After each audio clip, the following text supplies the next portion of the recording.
Hello అండి. ఈరోజు కొత్తగా వెరైటీగా బేల్పూరి రెసిపీ. కానీ మీరు ఈ రెసిపీ చూసి నవ్వుకోకండి. ఒక రకంగా చూస్తే ఇది చాలా మంచిదే. ఎందుకంటే దీంట్లో హల్దీరామ్ వాళ్ళ సేవ్ ఏది యూజ్ చేయకుండా మొన్న ఏకాదశికి చేసుకున్న గారెలు కారంపూస ఉంటాయి కదా, వాటినే సేవ్కి బదులుగా యూజ్ చేస్తున్నాను. ఇది కూడా చాలా బాగుంది. ఒకవేళ నవ్వొస్తే కనుక కామెంట్స్లో నవ్వండి. అయితే ముందుగా పేలాలు వేసుకొని దాంట్లో ఈ గారెలు కారంపూసను క్రష్ చేసి వేసుకోండి. చూడండి ఎంత క్రిస్పీగా ఉన్నాయో. మీకు ఈ రెసిపీ కావాలంటే కామెంట్లో అడగండి, చేసి చూపిస్తాను. అలాగే దీంట్లో సన్నగా కట్ చేసుకున్న ఆనియన్స్, అలాగే సన్నగా కట్ చేసిన క్యారెట్, ఒక 10 మినిట్స్ బాయిల్ చేసిన స్వీట్ కార్న్స్. ఇవి ఎంతెంత వేసుకోవాలని లెక్కలేదు.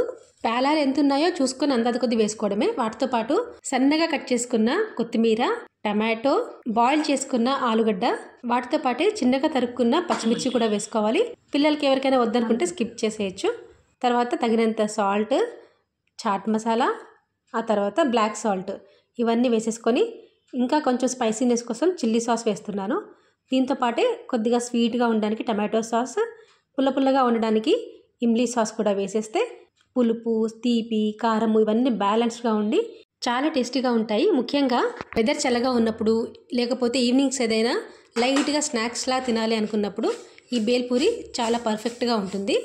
దీంట్లో మనము ఆయిల్ అసలు యూజ్ చేయం కదా, సో అది కూడా హెల్దీ అనమాట. దాంతోపాటే ఒక హాఫ్ చెక్క నిమ్మరసం కూడా పిండితే పుల్లగా బాగుంటుంది. అయితే దీనిని లాస్ట్కే పిండాలి. ముందే పిండేసామనుకోండి పేలాలు మిగతావి అన్నీ క్రంచీగా ఉండకుండా మెత్తగా అయిపోతాయి.